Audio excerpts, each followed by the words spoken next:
চতুর্দিকে একটাই কথা বলতে লেগেছে, ইসলাম এই করে, ইসলাম ওই করে, ইসলাম এই বলে, কোরআন কি করে, কোরআন ওই করে, কোরআন সেই করে, কোরআনকে ব্যান করো, ইসলামকে ব্যান করো, রাসূলুল্লাহর বিরুদ্ধে কথা, আল্লাহর বিরুদ্ধে কথা, মসজিদের বিরুদ্ধে কথা, মসজিদগুলোকে ভেঙে দাও, মাদ্রাসা মধ্যে নাকি সন্ত্রাসী শিক্ষা দেওয়া হয়। এই মেসেজ সমাজের মধ্যে চলছে না চলে না? আওয়াজ দেবে, এগুলো কি ঠিক বলছে না? এই যে মেসেজগুলো যারা ছড়াচ্ছে কি সত্যবাদী? সব থেকে বড় মিথ্যুক কাজ্জাব তারা, কিন্তু তারা গেনার হচ্ছে, মেসেজ ছড়াতে পারছে কেন?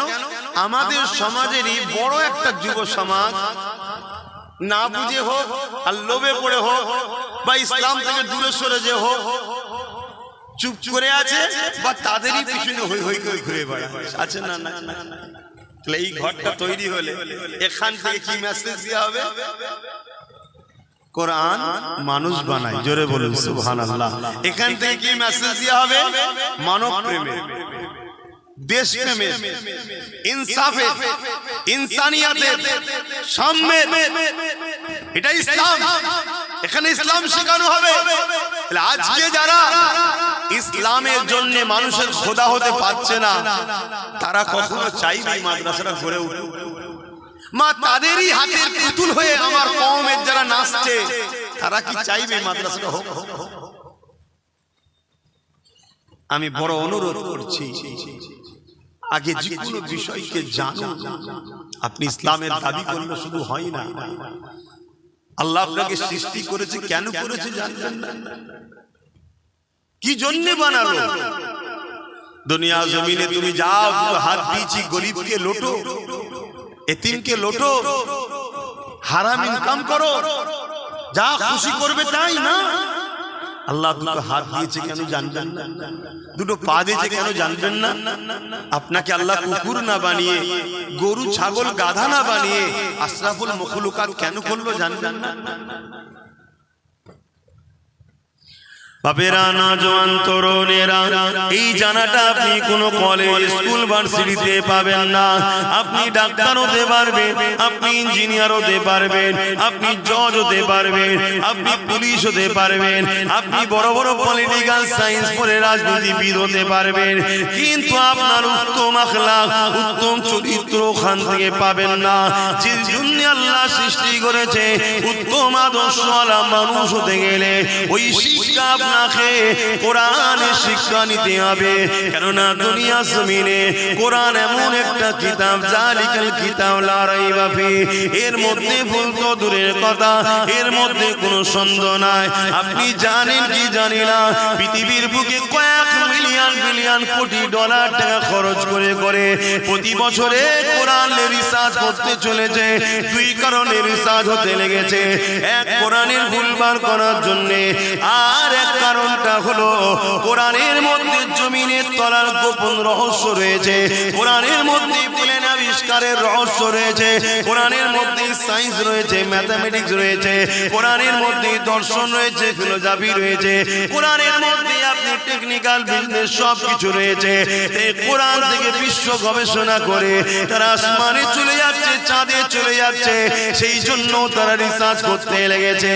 আর এক কারণে রিসার্চ হতে লেগেছে, এই কোরআন মানুষকে হিদায়াতের রাস্তা দেখায়, সত্যের রাস্তা দেখায়। এই মানুষের খোদা যারা হতে চাইছে, তারা কোরআনকে মিথ্যা প্রমাণ করতে পারলে তাহলে দুনিয়া জমিনে কোরআনকে কেসের মাধ্যমে বন্ধ করে দেবে। কিন্তু আল্লাহ শুকরিয়া আদায় করে বলি, ১,৫০০ বছর ধরে দুনিয়ার হাজারো জালিম চেষ্টা করছে, হাজারো মানবরূপী পশু চেষ্টা করছে, তারা চেষ্টা করে করে করে করে কেউ কেউ স্বীকার করে নিয়েছে এই কোরআনের মধ্যে ভুল তো দূরের কথা, এই কোরআনের মধ্যে কোনো ভুল তো নাই। ভুল একটা পেয়েছি রিসার্চ করতে গিয়ে, ওটা আমার মধ্যে, আমি কোরআনকে এখনো না মেনে আছি, এটাই ভুল। তাই তারা দলে দলে ঈমানের কলেমা পড়ে মুসলমান হয়ে যাচ্ছে। আরো জোরে বলুন সুবহান।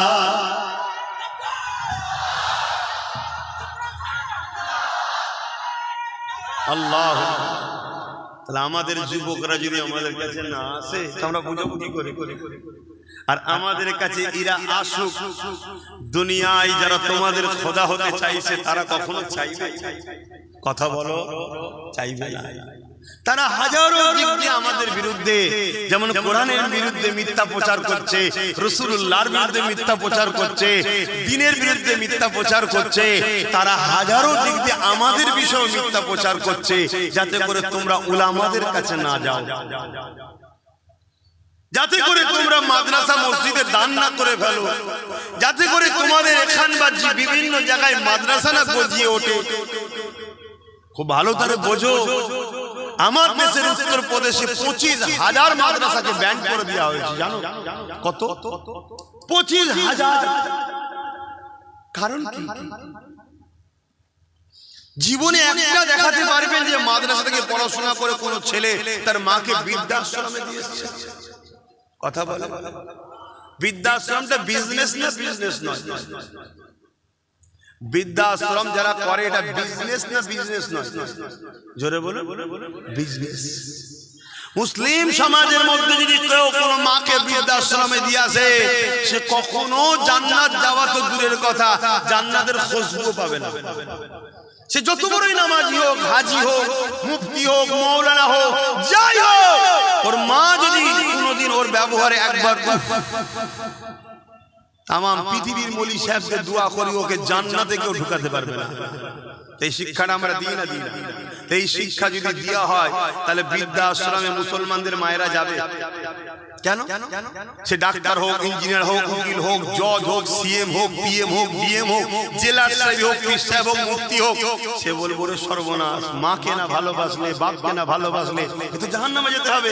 আমি জেলার সাহেব হই, মা বাপকে ভালোবাসতে হবে না? হবে না? মা বাপের খেদমত করবে না? করবে না? মা বাপের খেদমত যত মুসলমানরা বাড়াবে, তাহলে বৃদ্ধাশ্রমের লস হবে না? হবে না? কারবার কথা বলছেন আপনারা? তারা কখনো চাইবে মাদ্রাসা হোক? তারা আলেম হাফেজরা এই কথা সমাজে শোনাক? তারা কখনো চাইবে ইসলাম বড় দরদর করে আরো এগিয়ে যাক? আমার কথা বুঝছেন? বাবেরা, নওজওয়ান তরুণেরা, ইসলাম আমাদেরকে ইনসাফ শিখিয়েছে, ইসলাম আমাদেরকে ইনসানিয়াত শিখিয়েছে, কোরআন আমাদেরকে মানবতা শিখিয়েছে, কোরআন আমাদেরকে ইনসানিয়াত শিখিয়েছে, নূর নবী আমাদেরকে একত্ববাদ আল্লাহ চিনিয়েছে, আমাদের ঘরে নিজেদের মালিককে চিনিয়েছে। এ যুবকেরা, তরুণেরা, বাপেরা, আজকে দুনিয়া জমিনে পৃথিবী জুড়ে উঠে পড়ে লেগেছে মাদ্রাসাগুলোকে শেষ করে দিবার জন্য, কোরআনের বিরোধী ষড়যন্ত্র করতে লেগেছে, আল্লাহর দ্বীনকে মিটাবার জন্য ষড়যন্ত্র করতে লেগেছে। এটা আজকে নতুন নয়, এর আগেও হয়েছিল। যেমন চিঙ্গিস খান নাম শুনেছে, সে অনেক চেষ্টা করেছিল আমার রাসূলুল্লাহর দ্বীনকে মিটিয়ে দেবে। একটা দুটো নয়, আলেম উলামা মিলিয়ে 1 কোটির উপরে মুসলমানকে হত্যা করেছিল। সে ভেবেছিল বাগদাদের জমিনকে উজাড় করে দেবো, মুসলমান শেষ করে দেবো, আলেম মুফতি শেষ করে দেবো। মাদ্রাসাগুলোতে আগুন ধরিয়ে দিয়েছিল, মসজিদগুলোতে আগুন ধরিয়ে দিয়েছিল। সে চেয়েছিল বিশ্ব থেকে ইসলামকে মুছে দেব। আজানটা হয়ে যাক, আমাদের 4:30 পর্যন্ত আলোচনা হবে, তারপর এখানে নামাজ হবে। মসজিদের টাইমে হবে। মসজিদের মাইকটা বলেছিলাম আজানের পরে কেটে দেবে।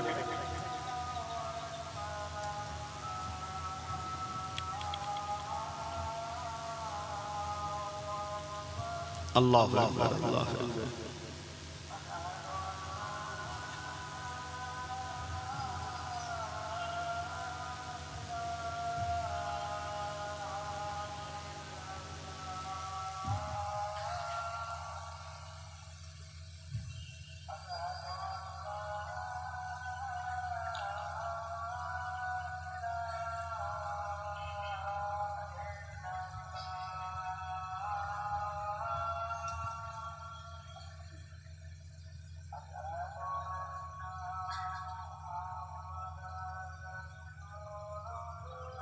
সাল্লাল্লাহু আলাইহি ওয়াসাল্লাম।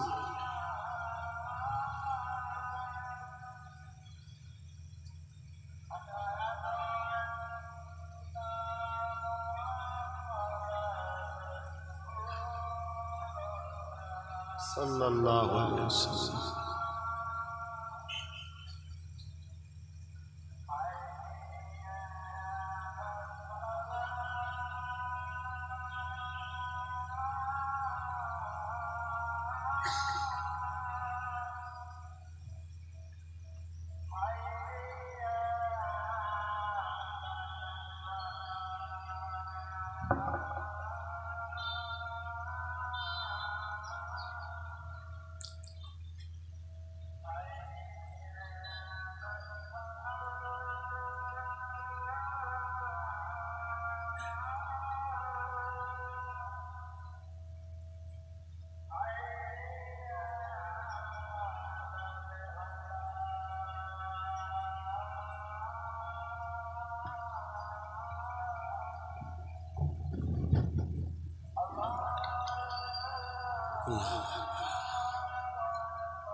দরুদ শরীফ আল্লাহুম্মা সাল্লি আলা সাইয়্যিদিনা মাওলানা মুহাম্মদ ওয়া আলা আলিহি।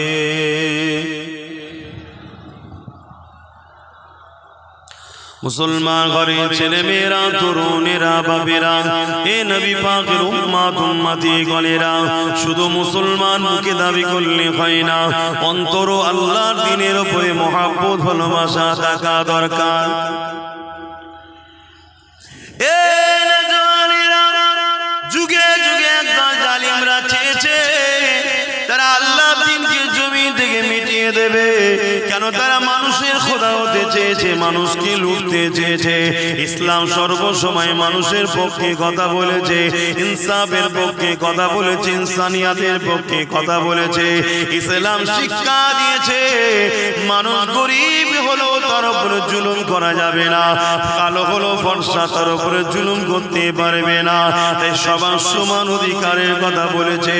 এই জন্য যুগে যুগে একদল জালিমরা ক্ষমতার জোর দেখিয়ে ইসলামকে মুছার চেষ্টা করেছে। তাদের মধ্যে একজনের নাম হলো চিঙ্গিস খান। সে চেয়েছিল পৃথিবীর জমিন থেকে ইসলামকে মুছে দেবো। এই বাগদাদের মাদ্রাসাগুলোতে আগুন ধরিয়ে দিয়েছিল, মসজিদগুলোতে আগুন ধরিয়ে দিয়েছিল। 1 কোটির উপরে মুসলমান আলেম উলামা সহ মেরে দিয়েছিল, হাফেজ কোরআন গুলোকে মেরে দিয়েছিল।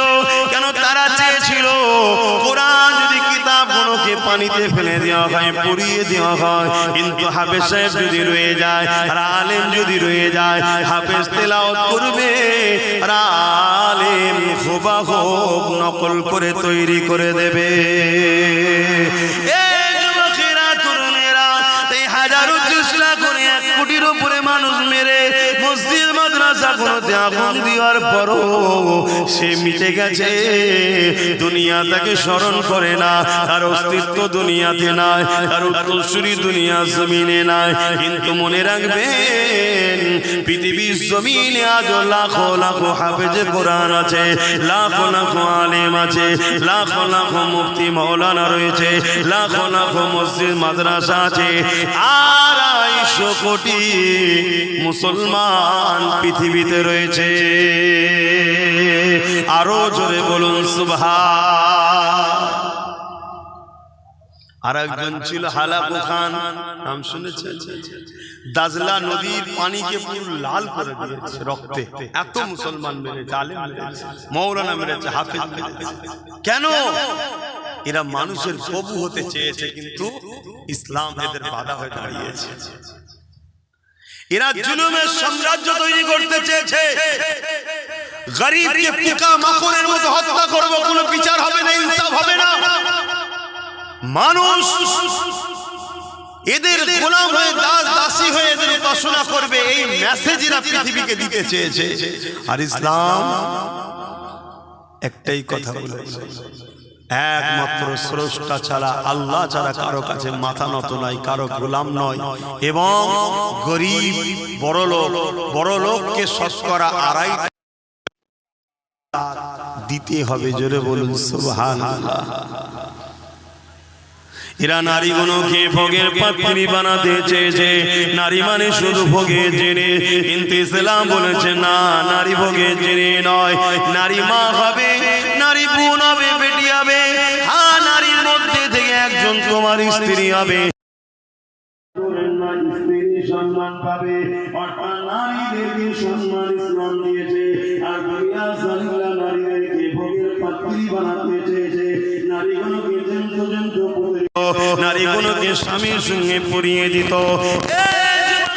তরুণের বাপেরা শোনো গো, ইসলাম যাকে বলে, ইসলাম এসে দিল না নারী কখনো অশুভ নয়। তারা বলেছিল নারী অধিকার নাই। আর ইসলাম জানিয়ে দিল না না না, কারো ঘরে যদি কন্যা সন্তান হয় এর মানে ওই বাড়িওয়ালা সৃষ্টিকর্তা শান্তি রহমতের মেসেজ দিল, আল্লাহর দিন জানিয়ে দিল।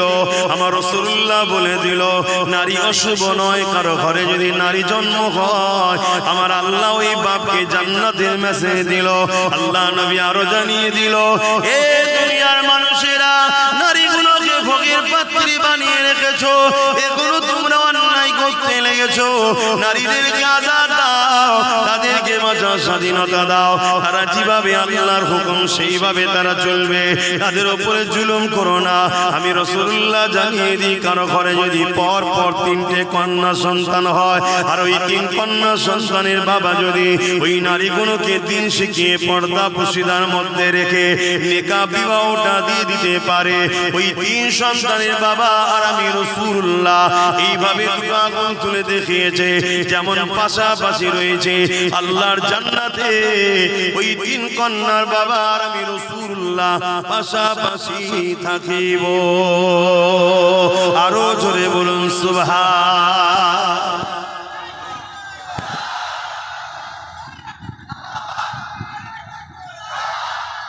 তাহলে যারা নারীকে ভোগের পাত্রী মনে করে, যারা নারী দেহ শোষণকারীদের ঘরে আড়াল করতে চায়, যারা নারী রেপ হয়ে গেলে ওই আসামিদের ঘরে নিজের ঘরে আশ্রয় দিয়ে বাঁচাতে চায়, তারা কখনো ইসলাম বেঁচে থাকতে চাইবে?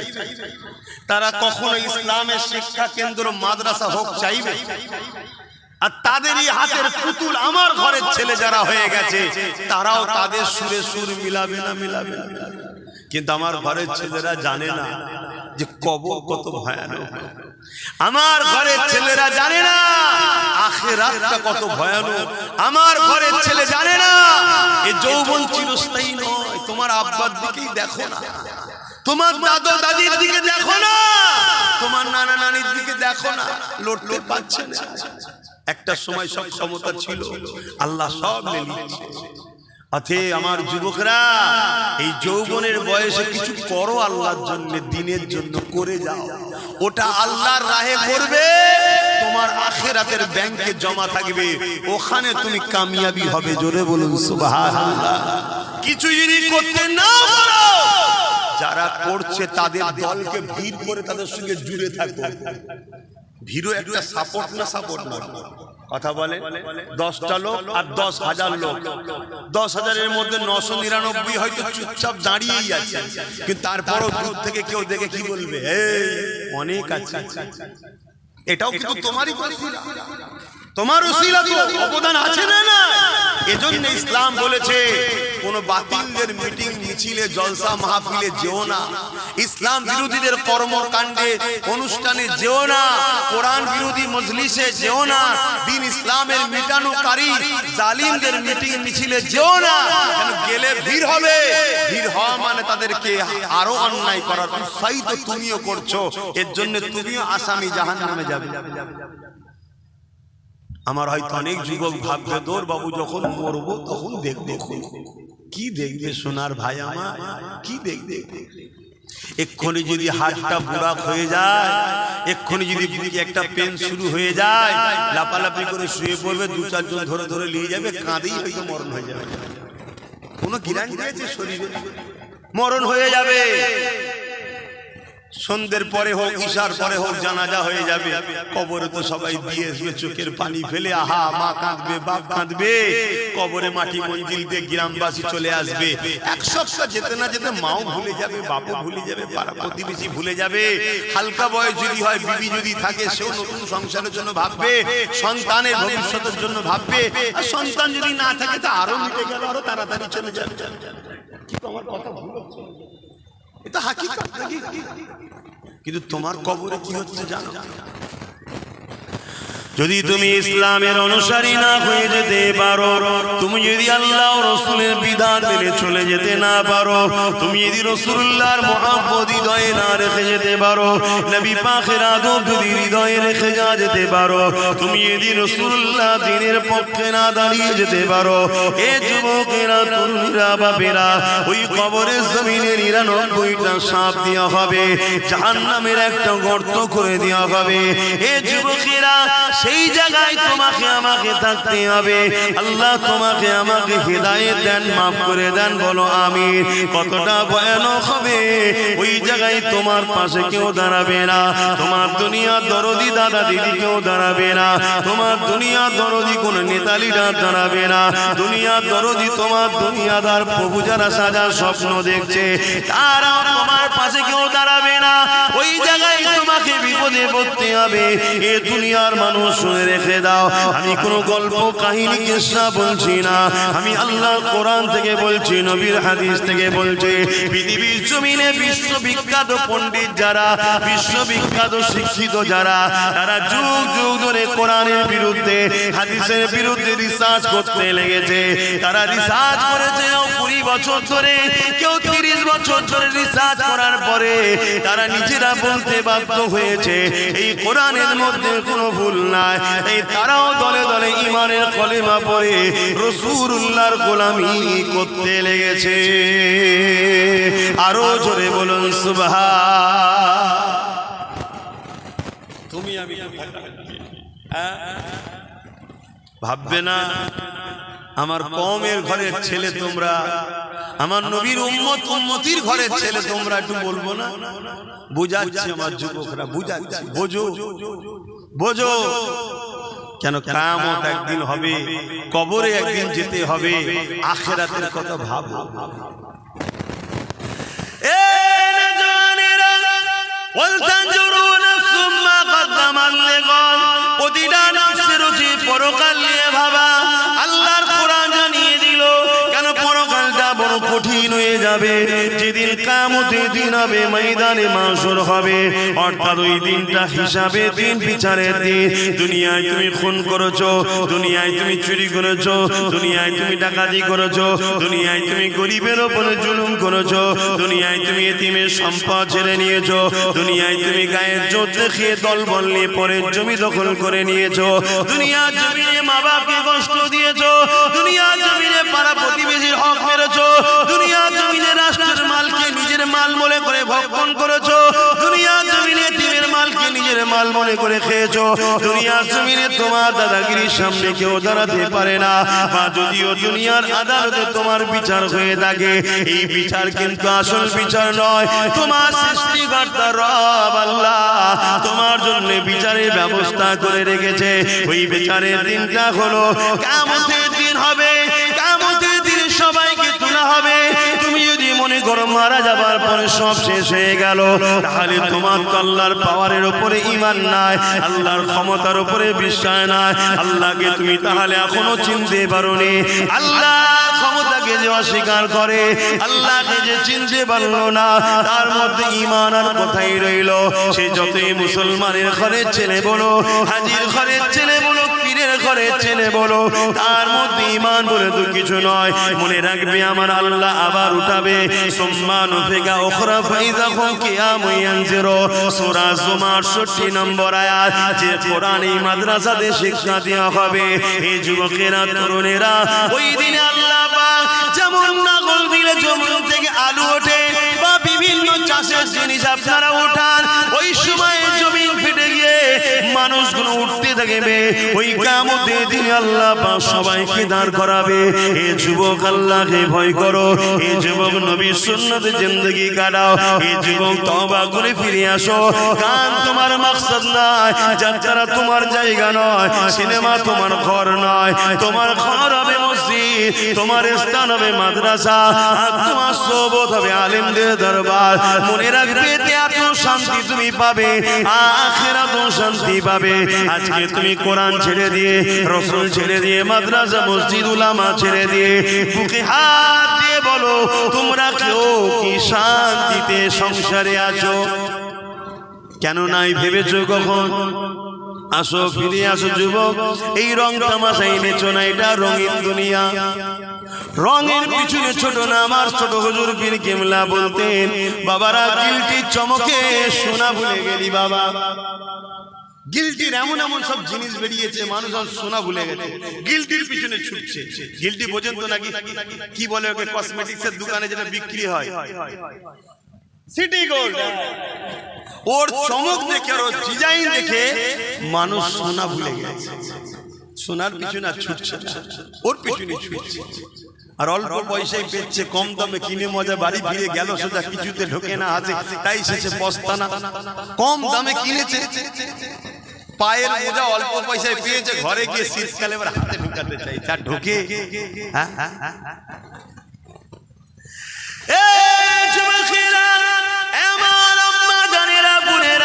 দুদিনের দুনিয়ায় আল্লাহ আমাদেরকে পাঠিয়েছে, এটা পরীক্ষার হল।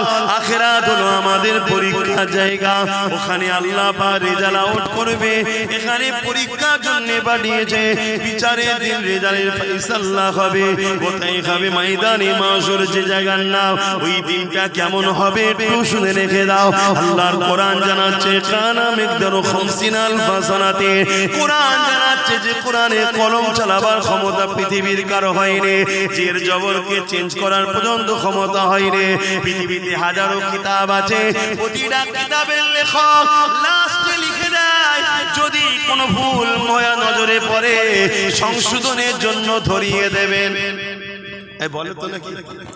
প্রত্যেকটা কিতাবের লাস্টে দেখবেন লেখা থাকে, ভুল মার্জনা করিবেন, যদি ধরা পড়ে নজরে পড়ে ধরিয়ে দেবেন, পরের সংকলনে সংযোজন করে দেওয়া হবে, তাই তো নাকি? আর কোরআন প্রথমে কি বলছে? ভুল তো দূরের কথা, এতে কোনো সন্দেহ নেই, এই বিশ্বাস রেখে পড়া শুরু কর। চ্যালেঞ্জ দিচ্ছি, জোরে বলুন সুবহানাল্লাহ। কেন? সবটা মানুষের লেখা, আর কোরআন কার বাণী? বলুন না গো, আল্লাহ সৃষ্টিকর্তার কখনো ভুল হয়? হ্যাঁ,